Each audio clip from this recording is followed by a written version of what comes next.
I've seen a soul set free,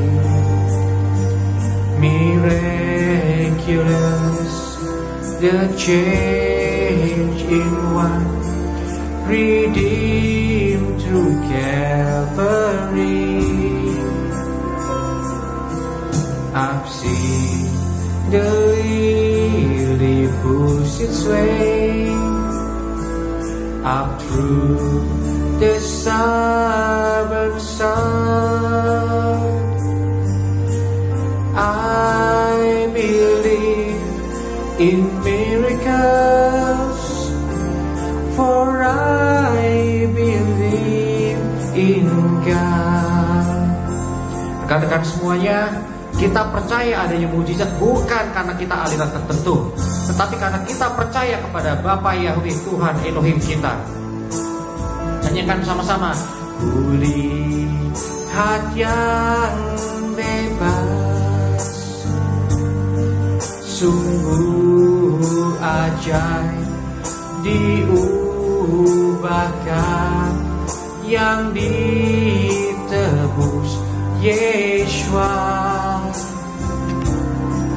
Bunga bakung yang berkembang di padang yang gersang. Ku percaya mujizat, sebab percaya Yeshua. Baik rekan-rekan semuanya, mari kita sambil angkat tangan kita puji, kita sembah Bapa Yahweh yang kita kenal dalam nama Yeshua HaMashiach.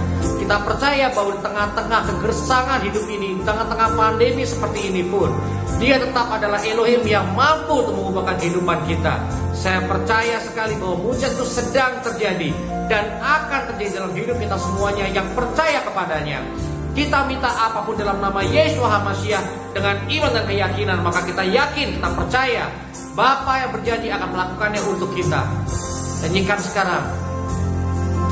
Yang berkembang di padang yang gersang, ku percaya mujizat, sebab percaya Yeshua.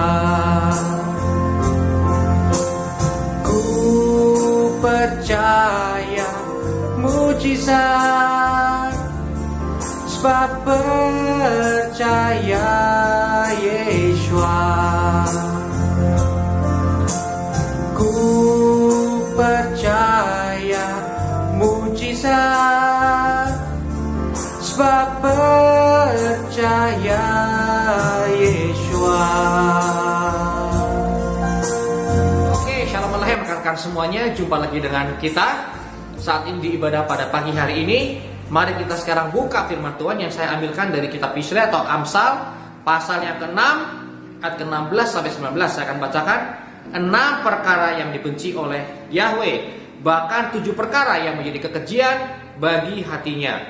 Mata yang sombong, lidah yang dusta, tangan yang menumpahkan darah orang tidak bersalah, hati yang membuat rencana-rencana yang jahat, kaki yang segera lari menuju kejahatan, seorang saksi dusta yang menyembur-nyemburkan kebohongan dan yang menimbulkan pertengkaran saudara.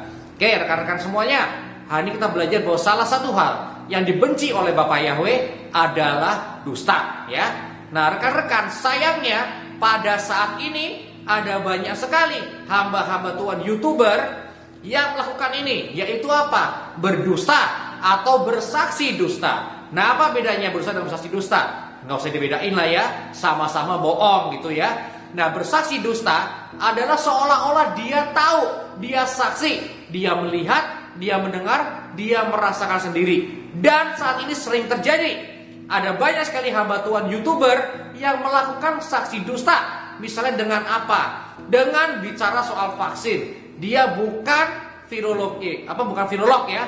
Dia bukan virolog, dia bukan dokter, dia bukan juga ahli kimia, tetapi dia bersaksi dusta seolah-olah dia paham, seolah-olah dia mengerti, dia melihat sendiri, mendengar sendiri, merasakan sendiri, padahal dia nggak tahu apa-apa. Kalau soal saksi, dia itu nggak qualified sebagai saksi.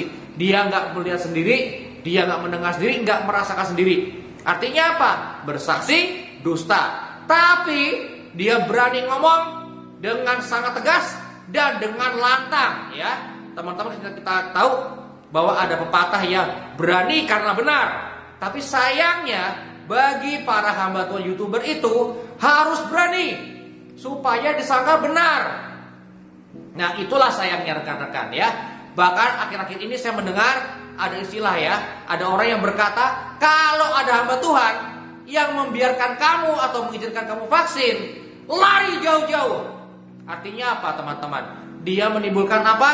Menimbulkan pertengkaran antar saudara, ya. Jadinya ada perpecahan karena kadang ada hamba Tuhan yang berkata nggak apa-apa vaksin, tapi dia berkata kalau ada yang berkata boleh vaksin, lari jauh-jauh. Artinya apa, teman-teman? Ada banyak orang-orang dalam tubuh Hamasyah sendiri yang akhirnya membenci hamba Tuhan tertentu gara-gara apa?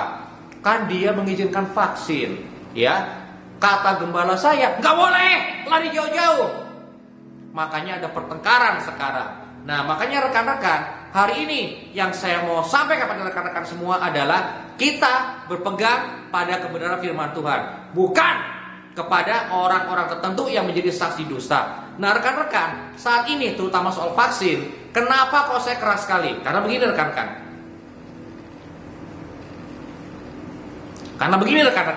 Kadangkala ada hamba-hamba Tuhan tertentu yang khotbahnya itu seolah-olah ilmiah, padahal dibumbui dengan fiksi. Itu yang saya sebut dengan pemberitaan firman Tuhan yang fiksi ilmiah.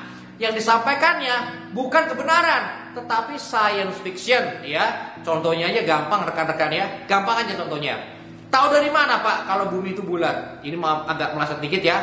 Lalu kalau jawabannya bukan dari firman, bukan dari ilmu pengetahuan, tetapi jawabannya adalah, iya, tonton aja Star Trek.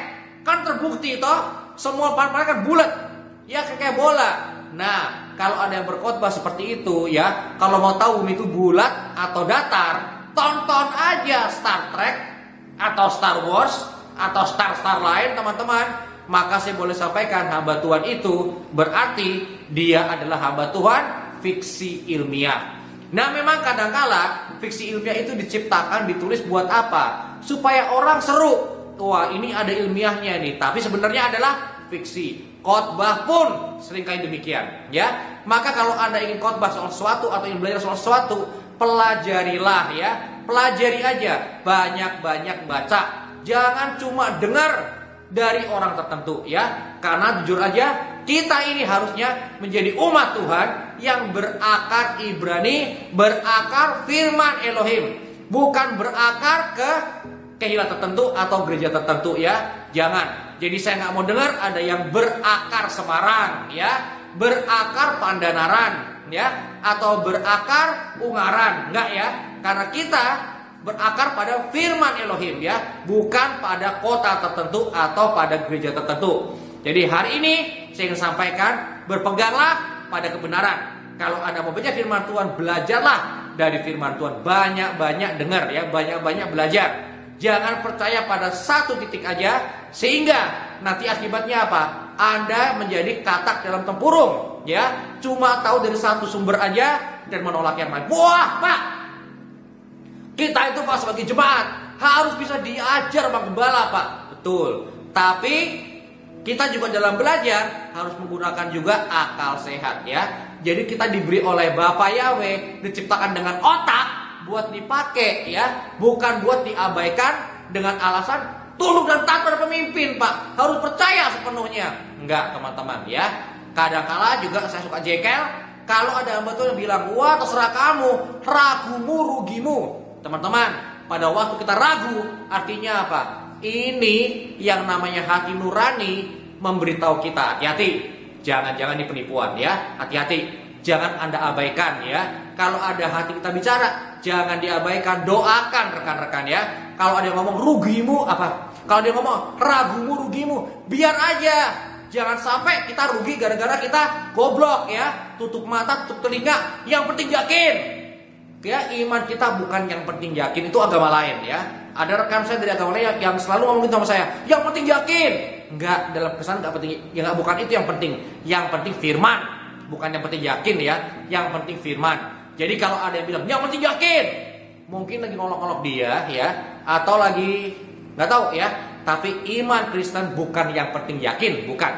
Tapi yang penting adalah firman ya. Karena iman datang dari pendengaran akan firman Elohim, bukan asal dengar lalu asal yakin ya. Jadi hari ini mari kita menjadi umat Tuhan yang cerdas ya, pakai nalar dan pikiran ya. Karena ini diciptakan untuk memuliakan Bapa Yahweh ya, bukan untuk diabaikan ya. Dalam nama Yeshua HaMashiach, haleluya, amin.